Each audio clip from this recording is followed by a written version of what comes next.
Hello दोस्तों, नमस्कार। आज से ऑनलाइन क्लासेज में आप सबका स्वागत है। दोस्तों, कल की हमारी जो टॉपिक थी उसको पढ़ के, चूँकि उसमें हमने ये पढ़ा था कि हिमालय का प्रादेशिक वर्गीकरण, लेकिन हिमालय भी पूरा नहीं हुआ है क्योंकि हिमालय का एक बड़ा हिस्सा छूट गया है। छूटा नहीं है, वो क्रम में है, और क्रम में है तो उसका क्रम आज ही है, मतलब उसके बारे में हम आज पढ़ने का काम करेंगे। जो आपके स्क्रीन पे पीछे दिख रहा होगा व्हाइट बोर्ड पे, पूर्वोत्तर पहाड़ियाँ या पूर्वोत्तर हिमालय के नाम से भी उसको जानते हैं, नॉर्थ ईस्ट हिमालय के नाम से जानते हैं। कारण यह है कि उसको नॉर्थ ईस्ट हिमालय क्यों कहते हैं, क्योंकि हमारे भारत के उत्तर पूर्व में ही वो स्थित है और वह हिमालय से अलग भी नहीं है, वह हिमालय का ही हिस्सा है, लेकिन गतिशीलता के कारण वह हिमालय से काफ़ी पीछे छूट गया है। क्योंकि जो गोंडवाना लैंड है उसका जो प्रायद्वीपीय भारत है, जिस भाग पे हम लोग हैं, वह भाग उत्तर पूर्व दिशा को खिसक रहा है और उत्तर पूर्व दिशा खिसकने के कारण ऐसी स्थिति देखने को मिलती है। ठीक है, तो इसके बारे में आज हम अध्ययन करेंगे। इसकी कौन कौन सी प्रमुख श्रेणियाँ हैं, उन श्रेणियों की हम बात करेंगे। उनकी सबसे ऊंची चोटियाँ कौन कौन सी हैं, किस राज्य में ये पाए जाते हैं, इन सब की हमें चर्चा करनी है। ठीक है, तो दोस्तों पहले इस क्षेत्र का हम पॉलिटिकल मैप बनाते हैं और पॉलिटिकल मैप बना करके फिर इसको हम पढ़ने का काम करेंगे। तो देखते हैं, सबसे पहले यहाँ पे एक हमारा राज्य है, यहाँ तक तो यह पश्चिम बंगाल है। यह कौन सा है? पश्चिम बंगाल है। ठीक है, और यह कौन सा है? इसका नाम क्या है? सिक्किम। इसका नाम सिक्किम है। ठीक है, और यहीं से जब हम आगे चलते हैं तो यहाँ पे एक राज्य मिलता है जिसका नाम क्या है? मेघालय। इसका नाम क्या है? मेघालय। मेघालय। और मेघालय के बाद की यदि हम बात करते हैं तो यहीं से हमारा स्टार्ट हो जाता है। ठीक है, और ऐसे यहाँ तक बिल्कुल, इसको नाम दिया गया असम। यह कौन सा है? असम है। और असम के बाद यहाँ तक यह जो हिस्सा है किस नाम से जाना जाएगा? अरुणाचल प्रदेश। अरुणाचल प्रदेश। ठीक है, यहाँ पे हम आएंगे तो यहाँ पे हमें मिल जाएगा नागालैंड। कौन सा? नागालैंड। नागालैंड। और नागालैंड के नीचे यदि हम आते हैं तो यहाँ पे हमें मिलता है कौन सा? यहाँ पे हमें देखेंगे तो मिल जाएगा कौन सा? त्रिपुरा। त्रिपुरा। और यहाँ पे आपको मिलता है त्रिपुरा के बगल में कौन सा? आपका यहाँ पे मिलता है मिजोरम। मिजोरम। ठीक है, मिजोरम मिल गया। और इधर कौन सा है आपका? इधर जो है इसका नाम है मणिपुर। कौन सा है? मणिपुर। ये आपके राज्य हैं और इन राज्यों की संख्या यदि हम काउंट कर लें तो कितनी संख्या है? देखिए, सिक्किम 1, असम 2, अरुणाचल प्रदेश 3, नागालैंड 4, मणिपुर 5, मिजोरम 6, त्रिपुरा 7 और मेघालय 8। ठीक है, 8 राज्य। ठीक है, और 8 राज्यों में देखेंगे कभी कभी एग्जाम में क्वेश्चन पूछता है 7 सिस्टर स्टेट के अंतर्गत कौन सा राज्य नहीं आता है, चाहे कौन सा राज्य आता है, या तो फिर ऐसे भी पूछ देता है कि 7 बहनों का इकलौता भाई कौन सा है। तो सिक्किम जो हमारा देश राज्य है, यहाँ पे देखिए सिक्किम को 7 बहनों का इकलौता भाई मानते हैं, लेकिन इधर के जो 7 राज्य हैं ये क्या है? 7 सिस्टर स्टेट के नाम से जाने जाते हैं। जरा देखते हैं कौन सा? मेघालय 1, असम 2, अरुणाचल प्रदेश 3, नागालैंड 4, मणिपुर 5, मिजोरम 6 और त्रिपुरा 7। तो ये 7 राज्य कौन से हैं? 7 सिस्टर स्टेट के नाम से, अर्थात 7 बहनों के समूह के नाम से जाने जाते हैं। इन 7 बहनों के समूह में जब देखेंगे तो कुछ पहाड़ियाँ हैं और उन्हीं पहाड़ियों का हमें अध्ययन करना है। सबसे पहले यहाँ पे हम देखते हैं एक पहाड़ी मिलती है। ठीक है, और एक पहाड़ी यहाँ पे और एक पहाड़ी यहाँ पे। यहाँ पे एक पहाड़ी मिलती है, यहाँ पे 2 पहाड़ियाँ मिलती और यहाँ पे एक पहाड़ी मिलती है। एक पहाड़ी यहाँ पे भी मिलती है। ठीक है, और एक पहाड़ी यहाँ पे इस हिस्से में और एक पहाड़ी इस हिस्से में। इन पहाड़ियों की यदि हम बात करते हैं तो इनके नाम क्या क्या हैं, ठीक है। इन पहाड़ियों के सबसे पहले हम नाम देखते हैं। तो यहाँ पे जो पहाड़ी है इसका नाम क्या है, डफला। डफला। इसका क्या नाम है, मीरी। इसका क्या नाम है, अबोर। अबोर। और इसका क्या नाम है, मिसमी। मिसमी, ठीक है। कौन कौन से होंगे, डफला, मीरी, अबोर और मिसमी। ये 4 पहाड़ियाँ आपकी इस हिस्से में पाई जा रही हैं। उसके बाद चूँकि यहाँ पे हम देखते हैं, इसको यहाँ पे ना करके बल्कि यहाँ पे ऐसे होगा, डफला, मीरी, अबोर और मिसमी। ये कौन सी हैं, 4 पहाड़ियाँ। और एक चीज़ देखेंगे, इसमें से 3 पहाड़ियाँ जो हैं वो कौन सा है, शिवालिक पहाड़ी का हिस्सा है। ये तीनों जो हैं कौन सा, डफला, मीरी और अबोर, ये तीनों कहाँ पे, अरुणाचल प्रदेश में। और तीनों किसकी हिस्सा है, शिवालिक श्रेणी की। लेकिन जो चौथी श्रेणी इसकी है वो कौन सी है, मिसमी।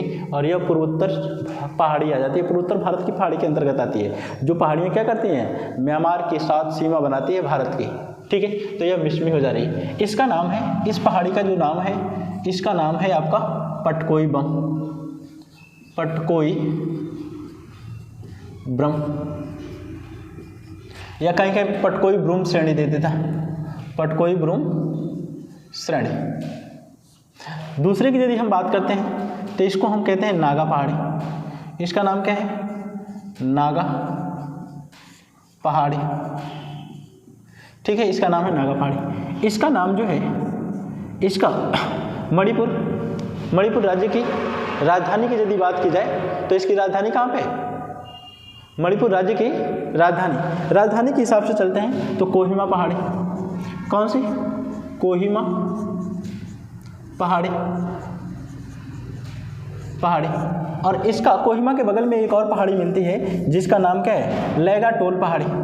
इसका नाम क्या है, लैगा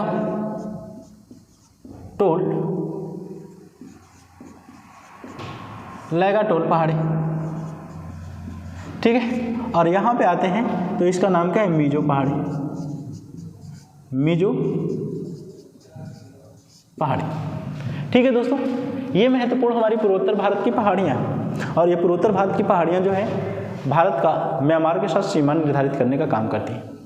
इस हिस्से में 2 और पहाड़ियाँ हैं, ठीक है। इसका नाम है बरेल पहाड़ी।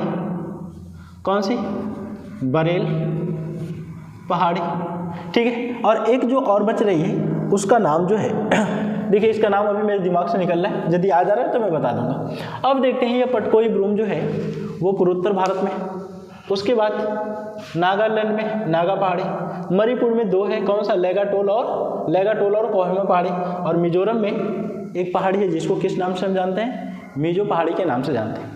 दोस्तों, इन पहाड़ियों की ऊंची ऊंची चोटियां भी पाई जाती हैं। इन ऊंची चोटियों की यदि बात करते हैं तो यहाँ पे एक चोटी पाई जाती है, यहाँ पे, ठीक है। दूसरी चोटी यहाँ पे हम देखते हैं पाई जाती है, और तीसरी चोटी जो है यहाँ पे पाई जाती है। तीसरी चोटी यहाँ पे पाई जाती है। ये 3 महत्वपूर्ण इस क्षेत्र की चोटियाँ हैं। और जो इस क्षेत्र की 3 महत्वपूर्ण चोटियाँ हैं, उन चोटियों के नामों को यदि देख लिया जाए तो इसको नाम देते हैं डफा बाम। इसका क्या नाम है, डफा बाम है, जिसकी ऊंचाई कितनी है, 4599 मीटर, ठीक है। डफा बाम पटकोई ब्रूम की सबसे ऊंची चोटी है, जिसका नाम क्या है, जिसका नाम डफा बाम, ऊंचाई कितनी है, 4599 मीटर, ठीक है। उसके बाद दूसरी चोटी की हम यदि बात करते हैं तो इसका नाम है सरामती। कौन सा, सरामती है। और इसकी ऊंचाई कितनी है, इसकी ऊंचाई को देखते हैं तो 3826 मीटर। यह नागालैंड की पहाड़ी की सबसे ऊंची चोटी। और इसके बाद इसकी बात करते हैं तो इसका नाम क्या है, ब्लू माउंटेन। इसका क्या नाम है, ब्लू माउंटेन। और इसकी ऊंचाई लगभग 2100 मीटर है। या क्या मैं लिख रहा हूँ, लगभग लिख रहा हूँ, ठीक है, लगभग 2100 मीटर है। अब देखते हैं कि इन पहाड़ियों की विशेषताओं में यह क्या हो जाएगी, पूर्वोत्तर पहाड़ियों की सबसे ऊंची चोटी क्या है, पूर्वोत्तर पहाड़ी की सबसे ऊंची चोटी, सर्वोच्च चोटी, सर्वोच्च चोटी। तो पूर्वोत्तर पहाड़ी की सर्वोच्च चोटी कहिए या तो पटकोई ब्रूम की सर्वोच्च चोटी कहिए, दोनों क्या है, एक ही है। उसके बाद से सारामती जो है नागा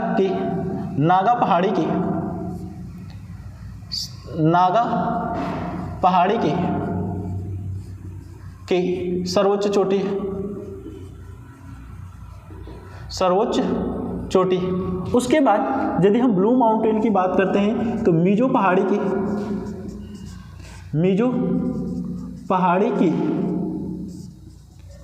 सर्वोच्च चोटी, मिजो पहाड़ी की सर्वोच्च चोटी। ठीक है, तो ये अलग अलग पहाड़ियों की सबसे ऊंची ऊंची चोटियां हैं। दोस्तों एक चीज़ विशेष रूप से हमें ध्यान रखना है, और जो ध्यान रखने वाली बात यह है कि यह जो हिस्सा है यहाँ पे एक झील पाई जाती है, यहाँ पे एक झील पाई जाती है जिसका नाम क्या है, लोकटक झील। कौन सा, लोकटक झील। इस झील का नाम क्या है, लोकटक झील, लोकटक झील। ठीक है, कहाँ पे स्थित है, तो मणिपुर पहाड़ी पर स्थित है। कहाँ पे स्थित है, मणिपुर पहाड़ी पर स्थित है, मणिपुर पहाड़ी पर स्थित है। दूसरी विशेषता क्या है कि यह मणिपुर की जीवन रेखा है, मणिपुर की जीवन रेखा है, मणिपुर की जीवन रेखा है। तीसरी विशेषता क्या है, यहाँ पे भारत का एकमात्र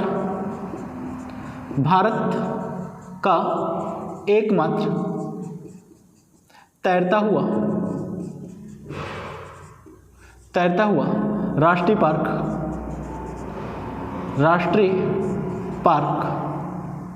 एकमात्र तैरता हुआ राष्ट्रीय पार्क जिसका नाम क्या है, जिसके नाम की यदि हम बात करते हैं तो नाम क्या है, केबुल लामजाओ। भारत का एकमात्र तैरता हुआ राष्ट्रीय पार्क है जिसका नाम क्या है, केबुल लामजाओ। ठीक है, तो यह केबुल लामजाओ कहाँ पे है, लोकटक झील में स्थित है। और लोकटक झील में वो क्या हो रहा है, पर्यटन का तैरते हुए रहता है। ठीक है, और यहाँ पे पर्यटक बड़ी मात्रा में आते हैं जिसकी वजह से मणिपुर का क्या है, जीवन रेखा के नाम से इस झील को जाना जाता है।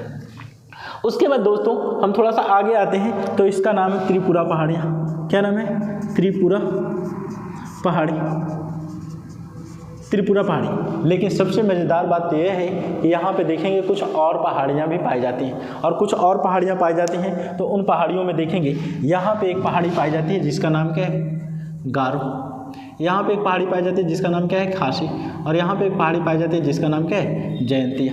ठीक है दोस्तों, तो यहाँ पे जो पहाड़ियाँ पाई जा रही हैं इन पहाड़ियों के अलग अलग नाम हैं, और इन पहाड़ियों के यदि अलग अलग नाम है तो इसको, अच्छा दोस्तों एक चीज़ और देख लेते हैं। यह जो असम राज्य है, इस असम राज्य में बरेल है और इसका नाम है मिकिर पहाड़ी। तो ऊपर ये वाला बरेल है और ये वाली कौन सी, मिकिर पहाड़ी के नाम से जानी जा रही है। अच्छा दोस्तों, यहाँ पे जो ये 3 चोटियाँ श्रेणियाँ पाई जाती हैं इसका नाम क्या है, गारो। इसका नाम क्या है, गारो। इसकी यदि हम बात करते हैं तो इसका नाम क्या है, इसका नाम है खासी श्रेणी। और इसकी यदि हम बात करते हैं तो इसका नाम क्या है, जयंतिया। इसका नाम क्या है, जयंतिया श्रेणी। ठीक है, तो 3 पर्वत श्रेणियां पाई जाती हैं, एक का नाम क्या है, गारो, दूसरे का नाम खासी और तीसरे का नाम जयंतिया। तो गारो, खासी और जयंतिया। लेकिन एक चीज़ ध्यान रखेंगे, ये पूर्वोत्तर पहाड़ियाँ नहीं है, पूर्वोत्तर के राज्यों में जरूर हैं। क्या, पूर्वोत्तर के राज्यों में जरूर है, लेकिन पूर्वोत्तर पहाड़ियों के नाम से इनको नहीं जाना जाता है। कारण क्या है पूर्वोत्तर पहाड़ियों के नाम से न जाने का, क्योंकि यह प्रायद्वीपीय पठार का हिस्सा है। ये क्या है, प्रायद्वीपीय पठार का हिस्सा है, जिसको गंगा और ब्रह्मपुत्र नदियों ने मालदा गैप के द्वारा प्रायद्वीपीय पठार या छोटा नागपुर पठार से अलग कर चुका है। ठीक है, तो इसको हम किस नाम से जानते हैं, गारो, खासी और जयंतिया। जब गारो, खासी और जयंतिया के नाम से इनको जानते हैं तो इनकी सबसे ऊंची, अच्छा इनको पूर्व से पश्चिम में क्रम भी यही है, सबसे पश्चिम में गारो, उसके पूर्व में खासी और सबसे पूर्व में कौन सी, जयंतिया। तो गारो की सबसे ऊंची चोटी का नाम क्या है, इसकी सबसे ऊंची चोटी की यदि हम बात करते हैं, ठीक है, इसकी सबसे ऊंची चोटी और इसकी सबसे ऊंची चोटी, ठीक है। इन सब की ऊंची ऊंची चोटियों की यदि हम बात करते हैं तो देख लीजिए इसकी सबसे ऊंची चोटी का नाम क्या है, इसकी सबसे ऊंची चोटी का नाम क्या है, किसकी, गारो की। और गारो की सबसे ऊंची चोटी का नाम क्या है, नोकरेक, नोकरेक, ठीक है, नोकरेक सबसे ऊंची चोटी है। और इसकी सबसे ऊंची चोटी की यदि हम बात करते हैं तो इसका नाम क्या है, इसका नाम है शिलांग शिखर, शिलांग शिखर, ठीक है, शिलांग शिखर। शिलांग शिखर की ऊंचाई कितनी है, शिलांग शिखर की ऊंचाई जो है 1961 मीटर है, 1961 मीटर। और नोकरेक की ऊंचाई कितनी है, नोकरेक की ऊंचाई जो है 1416 मीटर है, ठीक है। अब देखिए यदि पूछ दिया जाए कि गारो की सबसे ऊंची चोटी का नाम क्या है, नोकरेक। अच्छा, यहाँ पे एक चीज देखेंगे, यहाँ पे एक नेशनल पार्क भी है, नोकरेक नेशनल पार्क या राष्ट्रीय उद्यान के नाम से जाना जाता है। तो गारो की सबसे ऊंची चोटी का नाम क्या है, नोकरेक, ऊंचाई कितनी है 1416 मीटर। और खासी की सबसे ऊंची चोटी का नाम क्या है, शिलांग शिखर। यहीं पे क्या है, शिलांग मतलब क्या है, राजधानी मेघालय की, और इसकी ऊंचाई कितनी है 1961 मीटर। अच्छा, ये पूछा जाए कि मेघालय के पठार के, अच्छा इन तीनों को संयुक्त रूप से मेघालय का पठार कहते हैं, तो मेघालय के पठार की सबसे ऊंची चोटी का नाम क्या है, शिलांग शिखर। इसकी ऊंचाई कितनी है 1961 मीटर, ठीक है दोस्तों। यह प्रायद्वीपीय पठार का हिस्सा है, न कि हिमालय का हिस्सा है, ठीक है। तो ये आपके पूर्वोत्तर पहाड़ियां हो गई। अब एक चीज देखेंगे, इसी शिलांग नहीं, खासी पहाड़ी पे, इसी खासी पहाड़ी पे भारत का सर्वाधिक औसत वार्षिक वर्षा प्राप्त करने वाला स्थान, जिसको हम मौसिस राम के नाम से जानते हैं, वह इसी खासी पहाड़ी पे हमारे स्थित है। खासी पहाड़ी किस हिस्से में स्थित है, तो पूर्वी हिस्से में यह पाया जाता है, ठीक है दोस्तों। तो आज के लिए इतना रहेगा, लेकिन एक बार रिवीजन कर ले रहे हैं, फिर आगे इसके आगे कल की हमारी जो क्लास होगी वो प्रायद्वीपीय पठार पे होगी, ठीक है। तो प्रायद्वीपीय पठार को हम पढ़ने से पहले इसको एक बार रिवीजन कर ले रहे हैं। रिवीजन ऐसे करना है कि यहाँ पे देखेंगे जो यह डफला, मिरी और अबोर पहाड़ियां हैं वह किसकी हिस्सा है, शिवालिक की हिस्सा है, लेकिन पूर्वोत्तर में है इसलिए इसको पढ़ लिए। उसके बाद यदि हम देखते हैं तो यहाँ पे जो भी पहाड़ियां हैं वह म्यांमार और भारत की सीमा बनाती हैं। तो सबसे उत्तर में कौन सा है, मिसमी, उसके नीचे कौन सा है, पटकोई ब्रूम, और पटकोई ब्रूम की सबसे ऊंची चोटी का नाम क्या है, डफाबाम। डफाबाम की ऊंचाई कितनी है 4599, और यह पूर्वोत्तर भारत की सबसे ऊंची चोटी है, और यह पटकोई ब्रूम की भी सबसे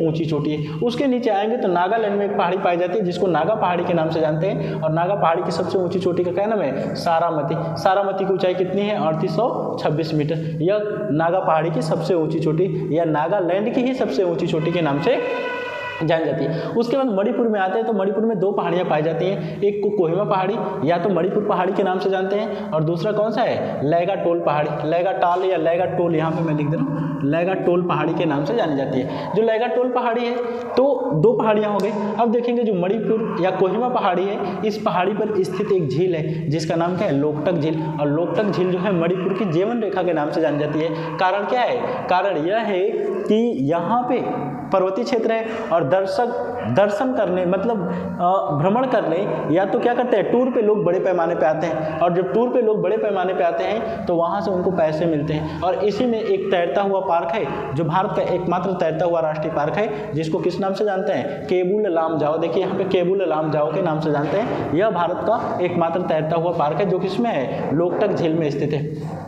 उसके बाद नीचे आते हैं तो मिजोरम में मिजो पहाड़ियाँ पाई जाती हैं, और मिजो पहाड़ी की जो सबसे ऊंची चोटी है उसका नाम क्या है, ब्लू माउंटेन, जिसकी ऊंचाई लगभग 2100 मीटर के आसपास पाई जाती है। उसके बाद त्रिपुरा में एक पहाड़ी पाई जाती है जिसको त्रिपुरा पहाड़ी के नाम से जानते हैं, और असम में एक पहाड़ी पाई जाती है जिसको दो पहाड़ियाँ पाई जाती हैं जिसको मिकिर और बरेल पहाड़ी के नाम से जानते हैं। लेकिन मेघालय में 3 पहाड़ियाँ पाई जाती हैं, गारो की सबसे ऊँची चोटी का नाम नोकरेक की ऊँचाई कितनी है 1416 मीटर। दूसरी कौन सी है, खासी की सबसे ऊँची चोटी कौन सी है, आपका शिलांग शिखर, ऊंचाई कितनी है 1961 मीटर। और यह क्या है, हमारे भारत की मेघालय के पठार की पहली सबसे ऊंची चोटी है। और इसके लास्ट में कौन सी है, जयंतिया, और जयंतिया की ऐसी कोई विशेषता नहीं पाई जाती है। ये तीनों श्रेणियां किसकी हिस्सा है, प्रायद्वीपीय पठार का हिस्सा है, ठीक है। और एक चीज़ और विशेष रूप से ध्यान देने वाली बात है, पूर्वोत्तर भारत का एकमात्र राज्य जो एक ही राज्य से सीमा ही बनाता है, उस राज्य का नाम बताइए, ठीक है। पूर्वोत्तर भारत का एकमात्र राज्य जो सिर्फ और सिर्फ एक ही राज्य से सीमा बनाता है, उस राज्य का नाम क्या होगा, देखेंगे यहाँ पे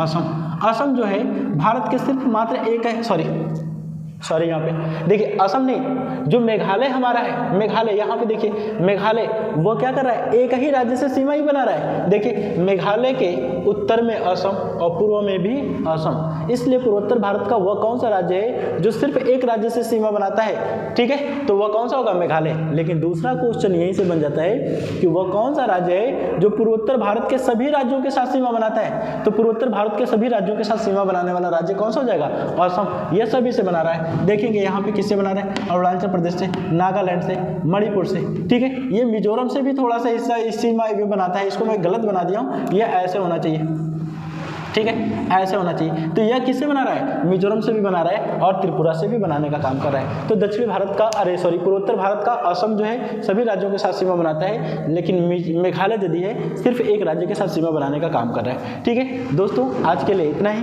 वीडियो पसंद आए लाइक करें, शेयर करें, सब्सक्राइब करें और कमेंट के माध्यम से हमसे जुड़ने का काम करें। धन्यवाद।